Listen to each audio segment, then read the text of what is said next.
Hey everyone, welcome back for another deep dive here at Mindset Rebuild.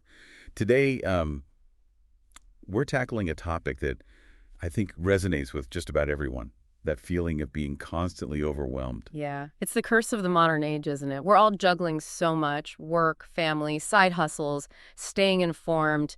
It's no wonder we feel like we're constantly running on fumes. Yeah, I hear you.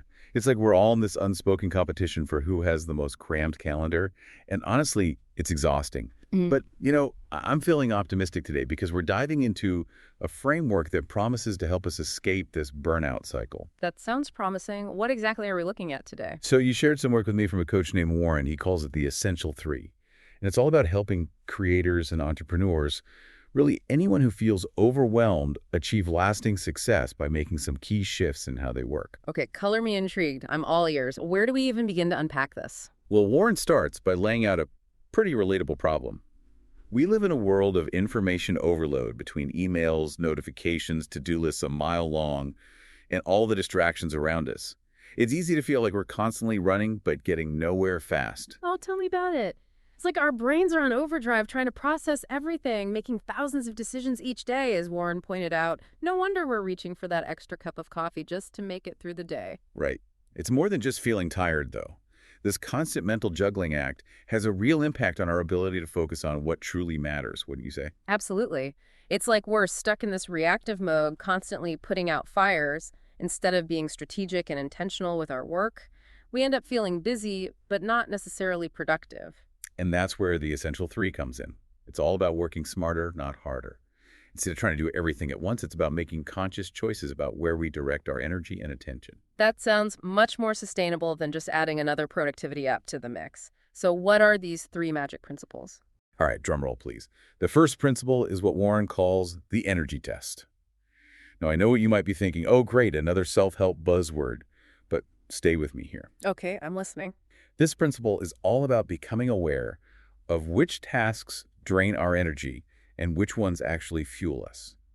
It's about paying attention to how you feel when you're doing certain tasks. So, it's not just about checking things off our to do list, but about understanding the impact those tasks have on us mentally and emotionally. Exactly. It's about recognizing that not all work is created equal. Some tasks, even if they're necessary, can leave us feeling depleted and discouraged, while others, even if they're challenging, can leave us feeling energized and motivated. That makes so much sense. We've all had those days where we power through a mountain of tasks only to feel completely drained at the end. It's like we're running a marathon on an empty tank. And what this principle encourages us to do is to minimize those energy zapping tasks as much as possible, and instead prioritize those tasks that actually light us up. Now, I know what you might be thinking, easier said than done, right? But hear me. I'm all ears. Give me an example. Let's say you're a content creator, and you find yourself spending hours each day responding to emails, managing social media, and doing all these little administrative tasks that, while important, leave you feeling exhausted and creatively drained. Oh, I know that feeling all too well. Right. And then you have this big project you're excited about, a new blog post, a video series, something you're really passionate about, but you can never seem to find the energy for it because you're so bogged down by all these other tasks. It's like we're constantly sabotaging our own creativity and productivity. Exactly. So what if instead of trying to do it all, you decided to outsource some of those draining tasks? Mm. Maybe you hire a virtual assistant to manage your inbox and schedule your social media posts, or you use a scheduling tool to automate some of your repetitive tasks. By freeing up that mental space and energy, you're suddenly able to focus on the work that truly excites you and that actually moves the needle forward in your business. Now, that's what I'm talking about. It's about working smarter, not harder. You got it. And that's just one example of how the energy test can help you break free from that cycle of overwhelm and make more intentional choices about how you spend your time and energy. I'm really starting to see how this could be a game changer for so many people. What's the second principle? Okay, let's dive into principle number 2. This one is all about long-term vision and asking yourself the one-year question. Okay, I'm officially intrigued. Lay it on me. What is the one-year question? It's a question designed to cut through all the noise and help you prioritize what's truly important. Imagine you could only accomplish one thing today. Ask yourself, what would have the most impact on your goals a year from now? Wow, that is powerful. It really forces you to think about the long game and not get caught up in those urgent but ultimately unimportant tasks that can so easily derail us. That's exactly it. It's about being intentional with your time and energy and making sure that your actions are aligned with your long-term vision. So, how do we actually put this principle into practice? Well, let's say you're feeling overwhelmed by your to-do list. You have a million things you could be working on, but you're not sure where to start. Instead of just diving in and tackling the first thing that pops up, take a moment to ask yourself the one-year question. What would have the most significant impact on your goals a year from now? It might be finishing that big project you've been putting off, or maybe it's finally launching that online course you've been dreaming of. Whatever it is, by identifying that one thing, you create a clear focus for your day and ensure that your efforts are contributing to your long-term success. So, it's about prioritizing tasks based on their long term impact rather than their urgency. Exactly. It's about being strategic with your time and Mm. making sure that you're not just putting out fires, but actually moving towards your goals. This is brilliant. Okay, I can't wait to hear about the third principle. What's next? All right, ready for the grand finale? The third principle is all about embracing deep work through something Warren calls the 90-minute sprint. Okay, I'm sensing a theme here of working in focused bursts rather than trying to do everything at once. Am I on the right track? You are absolutely on the right track. We've Really? all heard that multitasking is a productivity killer, but it can be so hard to resist, right? We live in a world of constant distractions. It's like our brains are wired to constantly switch between tasks.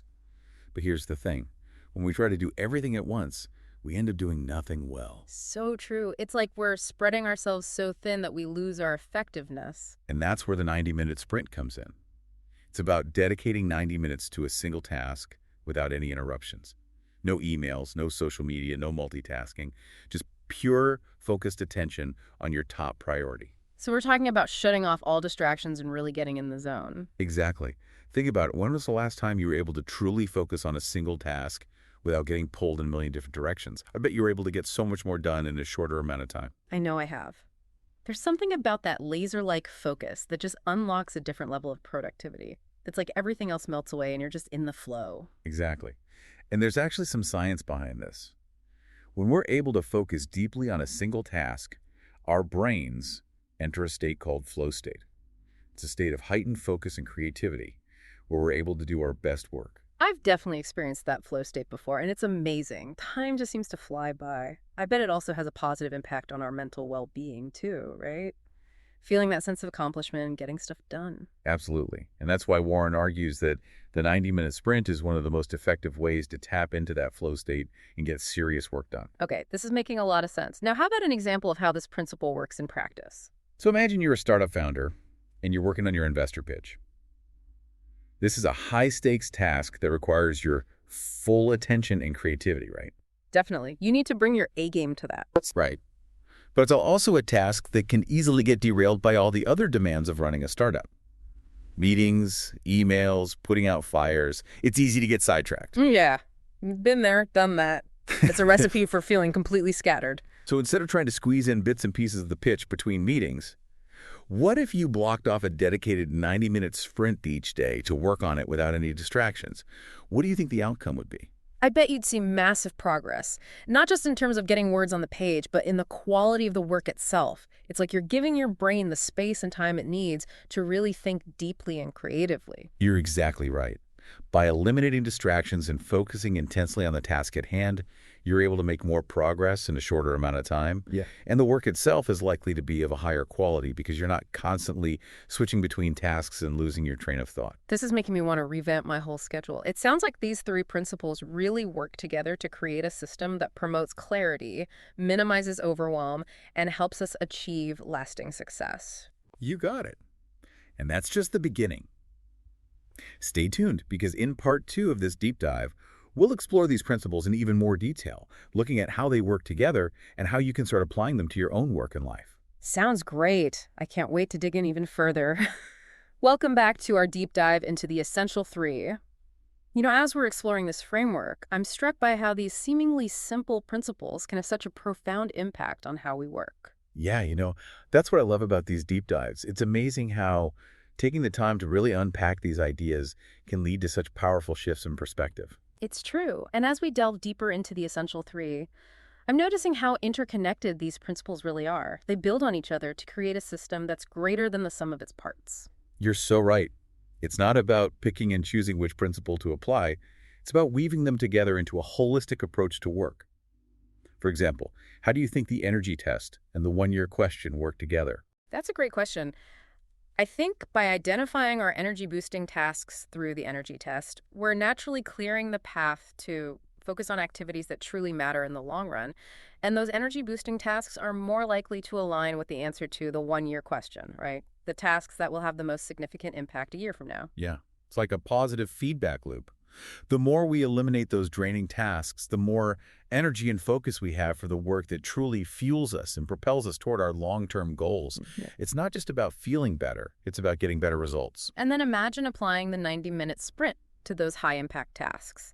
By dedicating focused blocks of time to those activities that light us up and align with our long-term vision, we're setting ourselves up for a whole new level of productivity and fulfillment. I love that. It's like we're creating this perfect storm of productivity by identifying the right tasks, prioritizing them effectively, and then giving them our undivided attention. It's not about forcing ourselves to work harder. It's about working smarter.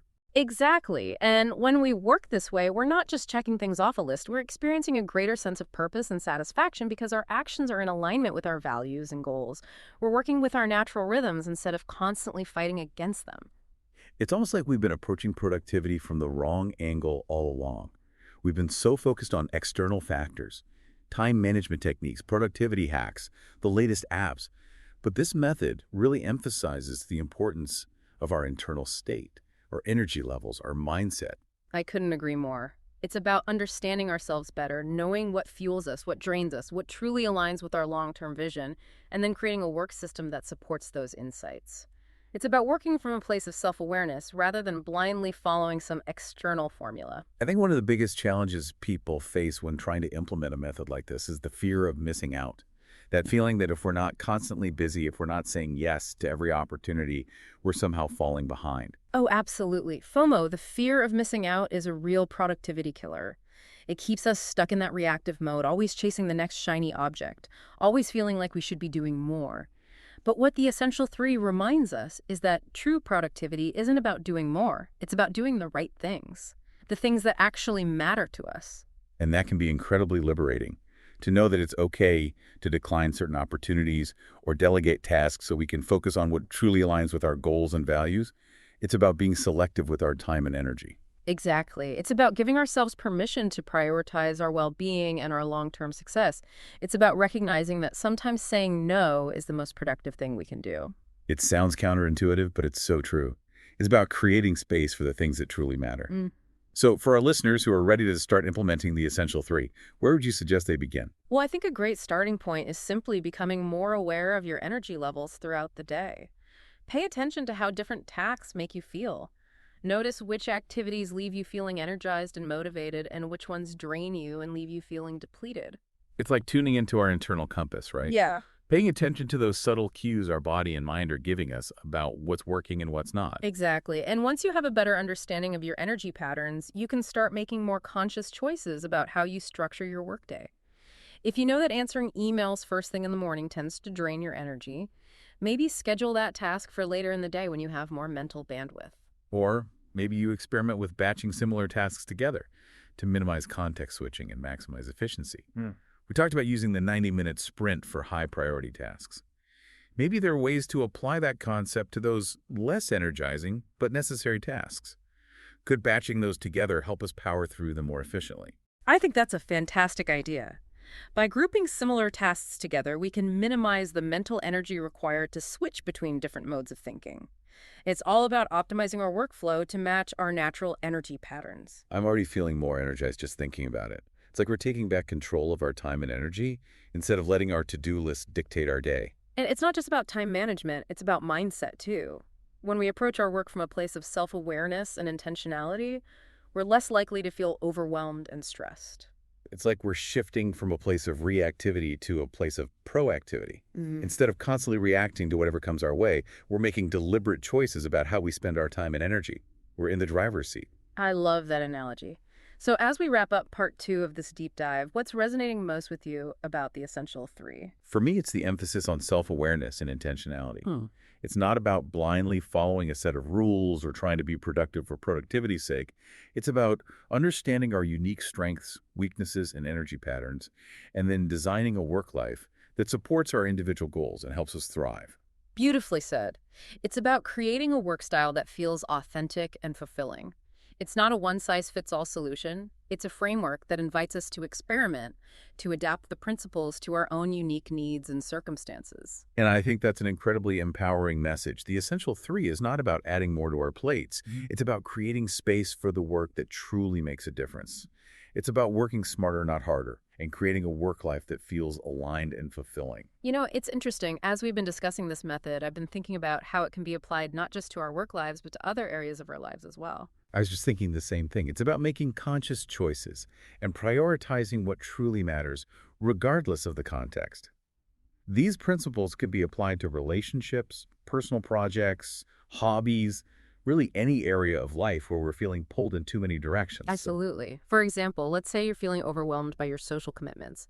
You could apply the energy test to identify which social events genuinely energize you and which ones leave you feeling drained. Maybe you love going to concerts but feel exhausted after networking events. Then you could use the one-year question to determine which relationships you really want to nurture and invest in over the long term. Are there certain friendships that feel particularly meaningful and supportive? Those are the ones to prioritize. And when it comes to spending time with those important people, why not schedule dedicated 90-minute sprints to really connect and be present without distractions? Put away the phones, turn off the TV, and just enjoy each other's company. I love that. It's like applying the principles of productivity to our personal lives in a way that feels authentic and nourishing. It's not about optimizing every second. It's about creating space for meaningful connection and joy. It's about remembering that life is more than just a to-do list. It's about creating a life that feels aligned and fulfilling, both personally and professionally. And I think that speaks to the underlying philosophy of the Essential Three, which is about breaking free from that feeling of constant busyness and creating a life that feels more intentional and aligned with our values. It's about living with intention rather than simply reacting to whatever comes our way. It's about reclaiming our time and energy and directing it towards the things that truly light us up. We're not just robots programmed to work. We're human beings with passions, dreams, and the capacity to create a life that feels truly meaningful. This is inspiring. And I think it's a message we all need to hear in today's fast-paced, always-on world. So, as we wrap up part two of this deep dive, what final thoughts would you like to share with our listeners before we move on to part three? I'd say the biggest takeaway for me is that productivity is a personal journey. There's no one-size-fits-all solution. What works for one person might not work for another. That's so true, and that's why the Essential Three is so valuable. It provides a framework, but also invites us to experiment and adapt the principles to our own unique needs and circumstances. It's about empowering ourselves to create a work life that feels authentic and fulfilling, one that supports our individual goals and helps us thrive. And I think that's something we can all aspire to. Stay tuned, because in part three, we'll explore some even more advanced strategies for maximizing your productivity and achieving lasting success. Welcome back to the final part of our deep dive into the Essential Three. I have to say, I'm feeling pretty inspired after exploring these principles. It's amazing how just, a few simple shifts in perspective can have such a ripple effect on how we work and live. I know, Ree, it's not about adding more to our plates. It's about approaching our work and life, really, with more intention and self-awareness. You know, One of the things that really excites me about this method is its potential to help us break free from that cult of busyness we talked about earlier. Yeah, that constant pressure to be doing more, achieving more, proving our worth through our never-ending to-do list. Oh, I know it well. It's like we've bought into this belief that our value is directly tied to how much we're doing. It's exhausting. Mm. But the Essential Three offers a different perspective. It reminds us that true productivity isn't about checking off an endless list of tasks. It's about making meaningful progress on the things that truly matter. Yeah, it's about aligning our actions with our values and goals. And sometimes that means slowing down, saying no, and making space for rest and rejuvenation. It's about recognizing that we're not machines, we're humans. Yeah, I think that's such an important message, especially in a world that often glorifies hustle and burnout. It's about finding that balance between striving for our goals and taking care of ourselves along the way. And, it's not just about individual well-being, it's about the quality of our work, too. when we're constantly pushing ourselves to the limit, we're not doing our best thinking. We're not tapping into that creative potential that comes from a place of rest and clarity. Absolutely. It's like we're trying to squeeze water from a stone. We can keep pushing and pushing, but eventually we're going to hit a wall. Yeah. The Essential Three encourages us to work with our natural rhythms instead of constantly fighting against them. You know, as we've been talking about applying these principles to different areas of life, I've been thinking about how they can help us navigate those times of transition and uncertainty. Oh, that's interesting. What do you mean? Well, when we're facing a big change in our lives, whether it's a career shift, a move, a new relationship, or even just a global pandemic, it can be easy to feel overwhelmed and lost. We might cling to our old ways of doing things even if they're no longer serving us. That makes a lot of sense. Yeah. We can fall back on familiar habits even if they're not the most effective or fulfilling because it feels safe and comfortable. Exactly. But the Essential Three offers a framework for navigating these transitions with more clarity and intention. We can use the energy test to identify which activities and commitments are draining us during this time of change and which ones are actually giving us energy. We can ask ourselves the one-year question to help us focus on the long-term vision we're creating for ourselves, even amidst the uncertainty. And we can use the 90-minute sprint to make tangible progress on those goals that feel most important, even if we only have small pockets of time to spare. It's like we're creating a sense of stability and purpose within the chaos. Instead of being swept away by the current, we're anchoring ourselves to something solid. Exactly. And that can make all the difference in how we navigate those challenging times. It's about remembering that we have agency even when things feel out of control. We always have choices. I love that. So as we wrap up this deep dive, what final thoughts or takeaways would you like to leave our listeners with? Well, first of all, I want to remind everyone that this is a journey, not a destination. There's no right way to implement the Essential Three. It's about experimenting, finding what works for you, and being kind to yourself along the way. I agree. And I think the most important thing is to remember that this is about creating a work life and a life in general that feels aligned with your values and goals. It's about creating a life that feels good. Absolutely. It's about finding that sweet spot where you're both productive and fulfilled, where you're making a difference in the world without sacrificing your well-being in the process. And if you're looking for more support and guidance on this journey, I highly recommend checking out Mindset Rebuild. They offer a wealth of resources, including articles, podcasts, and courses to help you break free from burnout and achieve lasting success. Mindset Rebuild is the go-to resource for creators and entrepreneurs seeking to break free from burnout and achieve lasting success, one small shift at a time. Yeah, it's a great way to stay inspired and connected. It's been such a pleasure exploring the Essential Three with you today. I hope our listeners feel empowered to take what they've learned and create a work life that truly lights them up. And be sure to subscribe to the Mindset Rebuild newsletter at mindsetrebuild.substack.com. Me too. Remember, you have the power to create a life that feels both meaningful and fulfilling. Start by making those small shifts today and see what unfolds. Until next time, stay sharp.